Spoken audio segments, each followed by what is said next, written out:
Assalamualaikum warahmatullahi wabarakatuh. Sampurasun mitra kaum dangu, para manco mania di mana wae ayana. Tebang dangu deui sareng aki di acara anu maneuh tangtos nama dongeng Sundanya di kanal YouTube Tepas Sunda. Urang neraskeun hanca anu katunda nyaeta dina jejer lalakon Kiamat di Pajajaran. Ieu dongeng teh karangan Wadangha terasana dongeng Gandrung Sukma Sanjaya nu parantos tamat dipedar di channelnya. Oge terasan Jawara Pedang Dewa sarta Jawara Gunung Galunggung. Supados anu tacan uninganya apal gitu jujutanna teu seur tumaros. Mangga di Bandungan wae ti mimiti Jawara Gunung Galunggung diteraskeun ka Jawara Pedang Dewa diteraskeun ka dongeng Sunda anu judulna Gandrung Sukma Sanjaya nembe ka ieu dongeng nyaeta Kiamat di Pajajaran. Janten apa lalakon Jawara Pedang Dewa alias Sanjaya Galunggung anu salaresna. Dalamang sadayana alhamdulillah pamidaramang manya sehat teras rezekina lancar terasnya. Mugia tetap dipaparinan kesehatan lahir sareng batin, oge dipaparinan kebarokahannya dina yuswa anu panjang tur sehat. Dilancarkeun rezeki oge di cumponan atau napi di ijabahnya pidoana sadayana. Amin ya rabbal alamin. Kanggen nembean manco nembean ngadangukeun mangga ulah asa di subscribe poe nya ditoel tombol loncengna supados aya beja kana HP-na sewang-sewangan upami akin raskeun hanca dongeng. Hatur nuhun parantos subscribe, like, komen oge share dongeng-dongeng aki. Mugia dina urang silaturahmi di udara ieu aya dina ridona Gusti Allah oge tiasa janten jalan ngareah-reahnya. Dongeng Sunda, seni dongeng Sunda ditinggal kaduhun urang sadaya kusaha deui dirah-rahna pamisanes ku urang-urangna urang Sundana. Pados teh nyangkolong kana waktos mangga urang amparkeun sama kabuitanana tu soraya bajigur sareng katimus pamirsa. Mangga kaparayun sadayana prung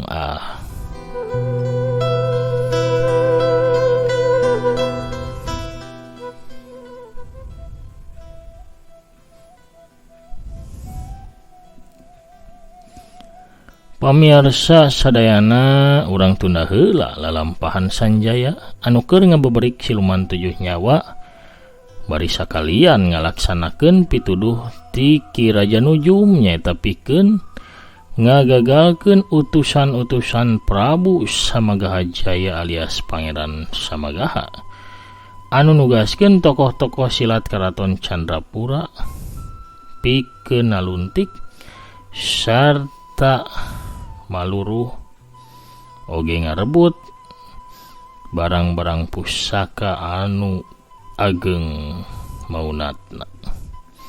Ayeuna mah urang caritakeun lalampahan Wiratama alias Jawara Gunung Salak jeung Anggraeni alias Jawara Pedang Dewi anu lila katunda anu harita lumampah ka dayeuh Bogor minangka kota rajana Kerajaan Pajajaran.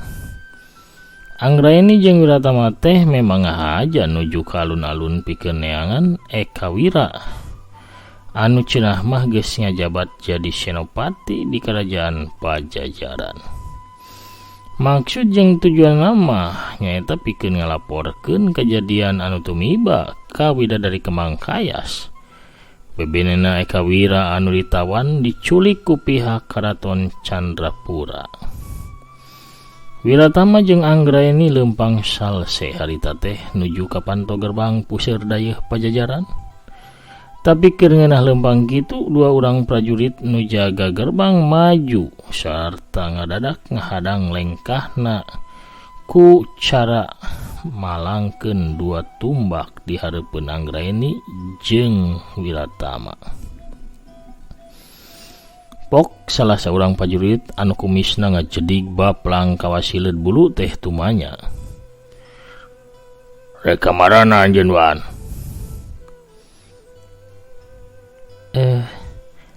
Kami terek nepungan Senopati Eka Wira. Walon Anggraeni. Aya kaperluan naon anjeun nepungan ka Kanjeng Senopati? Tanya si prajurit deui. Kuring teu bisa nyaritakeun anak ka anjeun sabab sifatna pribadi. Walon Anggraeni deui. Naon make sumput salinu pribadi sagala. Anjeun teh emangna kabogohna Kanjeng Senopati? Namun kitu carana anjeun moal didinan ku kaula. Anjeun duan bikin asup ka puseur dayeuh Pajajaran.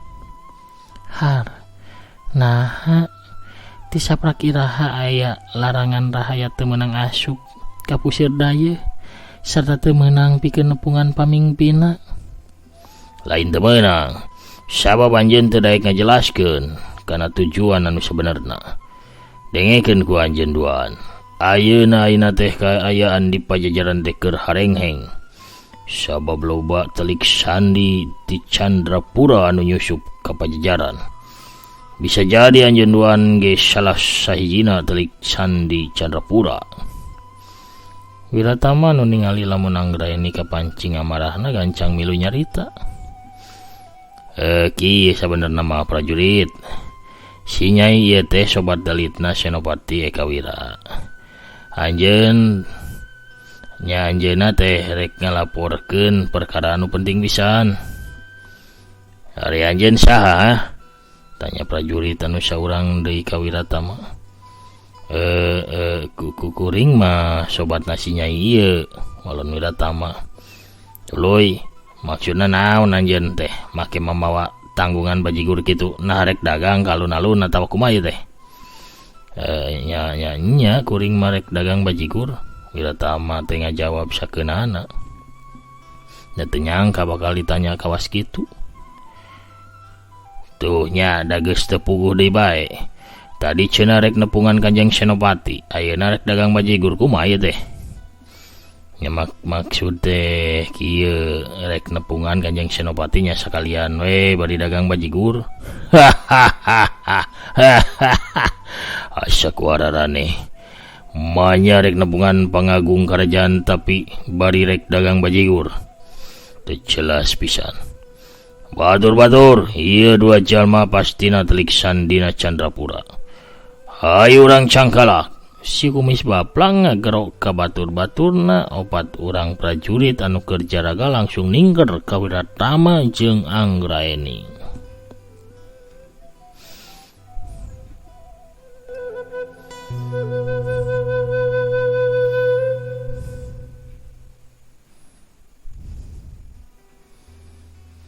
Keheula tahan lah. Kami duaan lain musuh ya teh, lain telik sandi Candrapura. Nya, kami duaan mah lain telik Candrapura. Kami ka dieu teh justru rek mere nyaho ngeunaan kalakuanna urang-urang Candrapura. Cek Anggraeni nyarita deui. Alah, mana aya bangsat ngaku. Lamun bener anjeun duaan sobatna Kanjeng Senopati, pasrahkeun pakarang anjeun ayeuna keneh. Cek si kumis baplang. Ada kuring mah teu mawa pakarang prajurit. Walon Wiratama. Nya anjeun mah teu mawa pakarang tapi batur anjeun tah ngaganong pedang ningan. Tuh, dina tonggongna tuh. Anjeun oge kudu masrahkeun tanggungan bajigur anjeun. Jeung sakabeusina sabab bisa jadi dagangan anjeun teh geus dicampuran ku racun. Cek si kumis baplang deui. Wiratama jeung Anggraeni silih teuteup. Manehna bingung kudu kumaha ngajelaskeun ka prajurit jaga lamun maranehna teh bener-bener boga niat anu hade. Gancang ecageun eta tanggungan jeung dieu gentah pedangna. Sentak si Kumis Baplang deui bari muncrang ka Anggreni jeung Wiratama. Wiratama ngecageun tanggunganana tapi Anggreni mah teu daekeun nurunkeun pedangna. Anggreni teh embung mikeun pedang mustika pamere guruna ka sambarangan jalma. Geus jelas ayeuna mah lamun maraneh teh jalmana si Samagaha Jaya kurang ajar. Batur-batur cangkalak duanana euy. Si Kumis Baplang anu sigana bae kapala prajurit regu jaga mere parentah ka batur-baturna anu opatan. Atuh nu opatan langsung maju narajang ka Anggreni jeung Wiratama.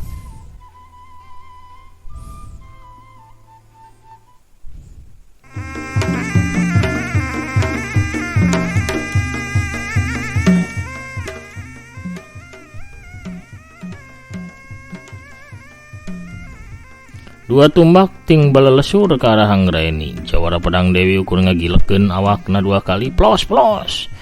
Dua tumbak ukur nojos kana angin. Anggreni ngagajrang saibas dada tuluy muterkeun suku katuhuna. Hiuk duk. Aduh alah. Dua prajurit ngabangkieung sabab masing-masing carehamna katajong ku Anggreni. Wiratama oge dikarepuk kuduaan, tapi Wiratama mah teu kawas Anggreni. Anu langsung malas narajang, jawara bajigur sakti ukur gulak gilak sarta cungcat cingcet nyingkahan sakabeh panarajang dua prajurit bari teu daek malas narajang. Wiratama ukur ngagunakeun jurus seuneu hawu katabak angin pikeun miceunan sakabeh panarajang dua urang prajurit. Dua urang prajurit tepi ka mani kesang, napasna katampo ngahegak remengha pranjuk durna karasa leuleus. Antuk nama dua orang prajurit teh ngereunkeun seranganna, dua nana nyarak kalanturna. Si Kumis Baplang anu ningali batur-baturna ripuh ngagero mere parentah. Sarkim, gancang euy laporan ka Hulu Balang Parangwulung.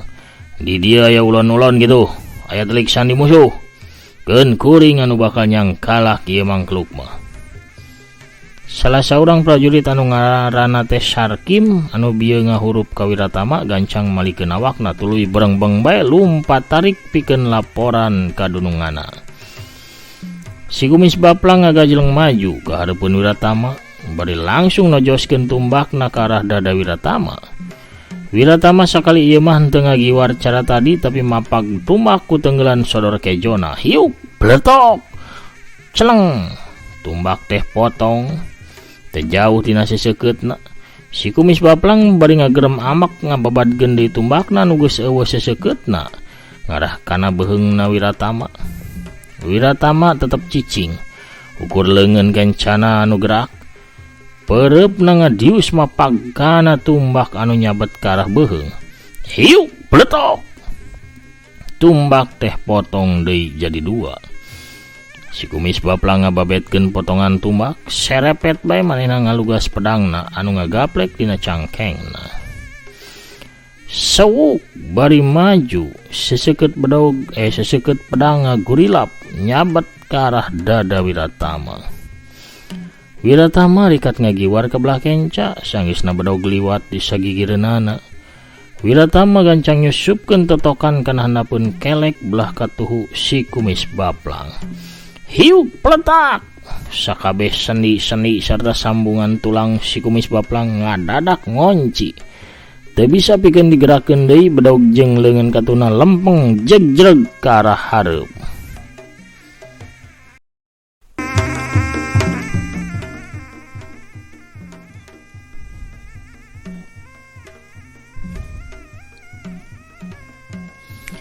Prajurit anu saurang deui nyampeuk bari ngarahkeun tumbakna ka arah beteung Wiratama. Wira gentak ngajaul ka luhur tuluy salto dua kali bari maju. Kalayang celek. Wira turun di satukangeun si prajurit anu nolonyong sabab seranganana poos. Hiuk peletak.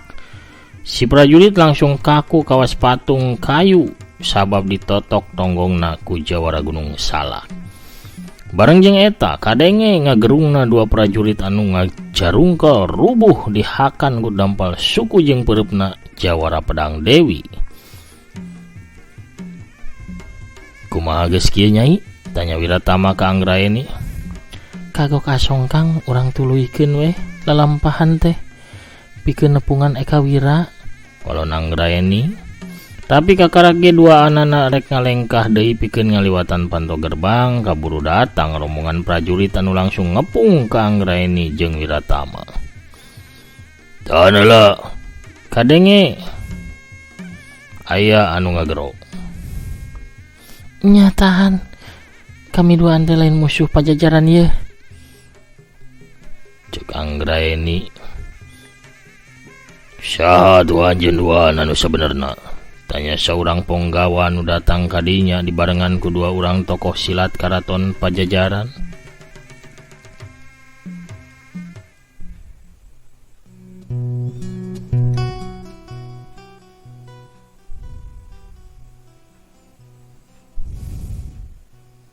Anu tumanya teh seorang lalaki jangkung badag, kumis janggot jeung godegna kanal. Ieu ponggawa tayalian hulu balang parang wulung. Sedengkeun di kenceunana nangtung seorang lalaki tengah tubuh anu awakna bayuh-yuh, pipina kembu, beungeutna buleud, panonna sipit, ukur make rompi warna hideung anu teu make kancing. Beteungna anu bucit reuk teh katempo mendeang kawas anu keureuneuh. Calanana gombrang hideung satuur. Leungeun katuhna nyeklan kipas warna hideung. Ieu jalma salah saurang tokoh silat karaton anu katelahna Kuntet Cakil. Di katuhun hulu balang perang wulung oge nangtung saurang tokoh silat karaton anu sejena nyaeta saurang aki-aki begang anu bukna panjang bodas digelungkeun ka luhur, kumis jeung janggotna teh panjang sadada, make papakean sing sarua biru. Ieu tokoh anu katelahna Ki Gantawang Setan. Jawabananya kaula kisilah, cek hulu balang perang ulung. Sabab anu duaan teh kalakah ngabartem taya anu ngawalon. Kuring teh sobatna Senopati Eka Wira. Ieu sobat kuring oge, cek Anggraeni bari nunjuk ka Wiratama. Kami dua anterek nepungan Senopati Eka Wira sabab aya hal anu penting anu baris ditepikeun. Tapi cek prajurit jaga tadi gerak keri ganjeun dua ande nyurigakeun sarta teu daek masrahkeun pakarang. Cek hulu balang parang bulung deui. Kami tangtu moal masrahkeun pakarang kitu wae sabab kami teu ngarasa nyieun kasalahan naon-naon. Walon Anggraeni deui. Tapi tah buktina anjeun teh geus nyilakakeun opat prajurit jaga. Eta masalah maranehna sorangan. Kunaon narajang ka kami duaan atuh kapaksa kami mah ngabela diri? Kaayaan di Pajajaran keur harengheng sabab loba triksan di pambaruntak anu nyusup ka Pajajaran. Lamun anjeun duaan ngarasa lain pihak musuh sok geura pasrahkeun pakarang sarta ulah ngayakeun tindakan naon-naon. Anjeun duaan bakal ditewak sabab geus nyieun kaonaran. Bahaya lamun kitu mah atuh. Anjeun teh geuning teu bisa ngabedakeun mana musuh jeung mana batur. Pajajaran aya dina bahaya lamun para prajuritna ngaheulakeun sangkaan goreng. Laulah dibawa loba baceo, mendingan ge urang ringkus we hulu barang. Cek Kuntet Cakil bari leungeunna anu katuhu ngagerakeun kipasna ngageberan kana dadana. Prajurit, ringgus ieu dua jalma. Hulu balang parang wulung mere parentah. Atuh robay salosin prajurit anu tatadi geus ngepung Anggraeni jeung Wiratama langsung maju ngarangseg bebarengan. Wiratama jeung Anggraeni teu cicingeun duanana bebarengan ngadorongkeun dua dampal leungeunna ka opat arah sakaligus. Opat angin tarik ngadius ka opat arah.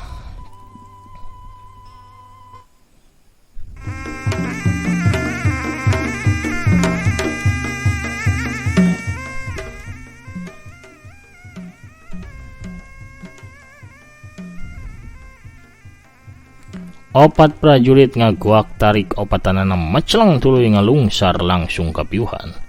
Telila disusul ku opat urang deui anu mecleng tuluy ngajoprak ka pidara. Ningali anak buahna ambalayah kawas pinang. Hulu balang parang wulu ngagero, mundur. Opat urang sesa prajurit anu masih jarak-jag langsung mundur. Kuntet Cakil sang harapan si Jajaka, kaula bakal nyangkalak anu awewe. Cek parang wulung kasih genut Kuntet Cakil. Beres hulu balang, beres. Kuntet Cakil maju ke harapan Wiratama, sedangkan hulu balang parang wulung mah ngagajleng ke harapan Anggraeni. Sebenarnya mah parang wulung teh pernah bapanggih jeung Anggraeni, lain ukur pernah malah mah. Lain ukur panggih malah mah Anggraeni anu harita nulungan parang wulung sawaktu ditewak jadi tawanan ku hulu balang Kebo Alit jeung Kirandu Wungu sarta Kirandu Ireng. Kusabab dipitnah tea maehan dununganana sorangan dina lakon Balong Lauk Iblis tea. Kangge para mitra kaum dangu anu satia ngabandungan ti awalnya ti mimiti lalakon Jawara Gunung Galunggung dugi ka Jawara Jawara Pedang Dewa serta Gandrung Sukmasanjaya tangtos masih emutnya ka lalakon Balong Iblis teanya anu kapitnahna nyaeta parang wulung. Ngan bae harita Anggraeni make papakean lalaki serta nyamar jadi lalaki. Jadi parang wulung teu apaleun lamun wanoja anu harita nangtung di hareupeunana teh sabenerna mah Jajaka anu harita nulungan ngabebaskeun dirina. Anggraeni oge geus teu tanget deui ka rupa parang wulung salian harita teu patinitenan oge kajadianana pan geus lila pisan. Jauh samemeh dirina jadi muridna yang soratan parupa, masih jadi muridna Kiai Jambaran. Hiuk sewuk perep buleudna parang wulung ngadius bangbaraan ngarah kana dada Anggraeni. Anggraeni sakilat ngajorelat ka sagigireun parang wulung bari langsung ngawangun jurus leungeun pedang. Gigir dampal leungeun katuhuna ngababad ngarah kana sirahna parang wulung. Parang wulung gancang ngalepkeun sirahna, hiuk beret topi jangkungna parang wulung potong kababad ku dampal leungeunna Anggraeni anu seukeutna nandingan pedang. Parang wulung ngagabagrewas lamun seug mah manehna telat saeutik bae nyingkahan sabetan dampal leungeun si Wanoja. Pinasti sirahna nu bakal beulah. Keke asa pernah nempo kana gerakan ieu Wanoja. Tapi di mana nya?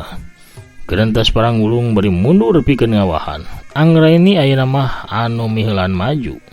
Gigir dampal leungeun katuhna ngaheumbat deui ngarah kana beuheungna parang wulung. Parang wulung anu geus apal sakumaha hebatna serangan nu jadi lawana gentak ngagajleng mundur bari langsung ngadorongkeun dampal leungeun katuhuna ke arah Anggraeni. Hiuk wus saranggeum angin panas ngadius tarik ngarah kana dada Jawara Pedang Dewi. Anggraeni gentak ngagenjotkeun sukuna blesat bae awakna ngablesat ka luhur. Di luhur Anggraeni ngadorongkeun langsung dampal leungeun kencana wut saranggeum angin tarik ngadius ke arah sirahna hulu balang parang wulung. Parang wulung gancang ngagajleng ka sisi wut bledag taneuh mancawura ninggalkeun legok anu rubak sarta lumayan jero.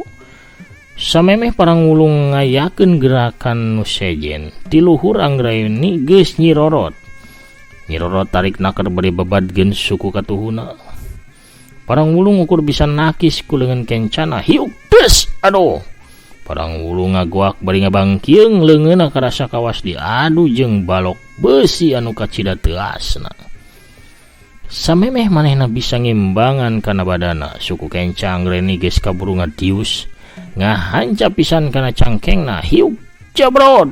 Aro solondod bro. Hulu balang parang wulung teh namru.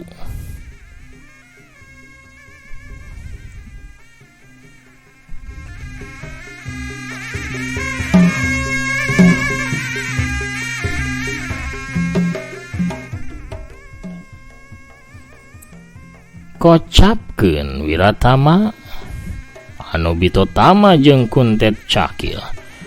Kuntet Cakil dina narajangna teh bari ngagunakeun kebutan kipas saktina.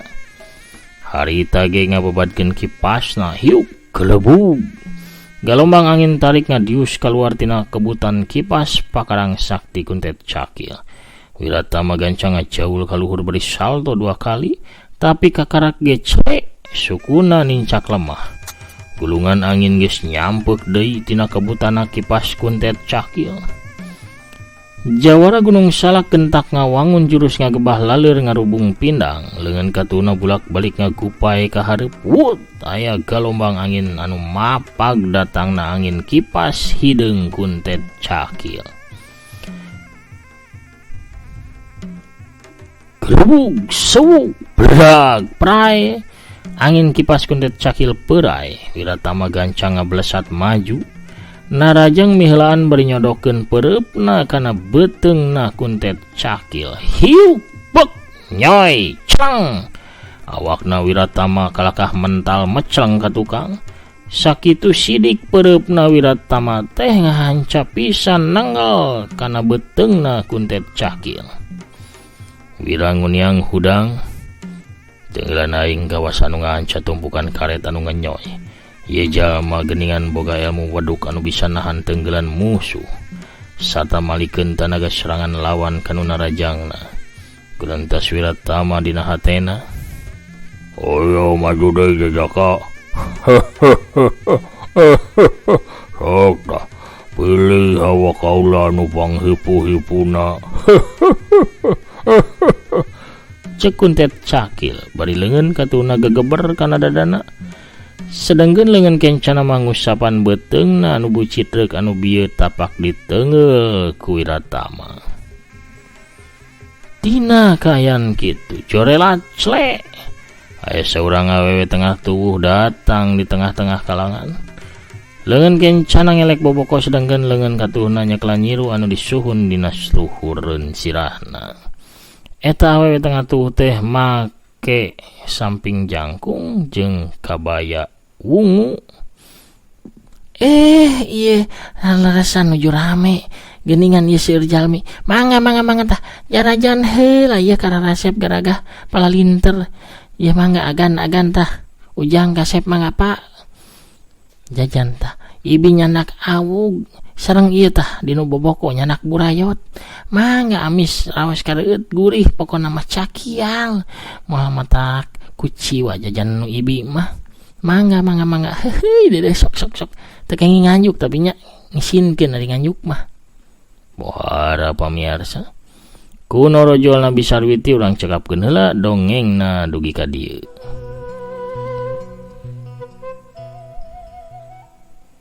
Lalakon kiamat di Pajajaran bagian 32 urang tenden heula di andeleum sieum gesan sampeureun urang tunda di Hanjuang siang gesang alaeun. Patebang dangu deui di bagian anu salajeng nanya. Hatur nuhun ka sadayana para mitra kaum dangu anu satia manco, satia Bandungan, satia ngadojong kana dongeng-dongeng aki. Mugia sadayana tetep dipaparinan kesehatan, kasinugrahan oge kabarokahan. Panginten sakitu heula akina bade ngawalonan sareng ngabsen heula nya anu parantos hadir di bagian anu kamari aya saha wae urang bukaan heula.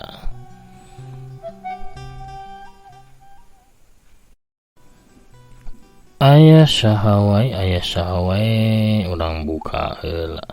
Aya Parel Perol, assalamualaikum Ki Asep Sepuluh ti Bandung hadir Ki mugia Ki aya dina kesehatan lahir sinareng batina. Amin.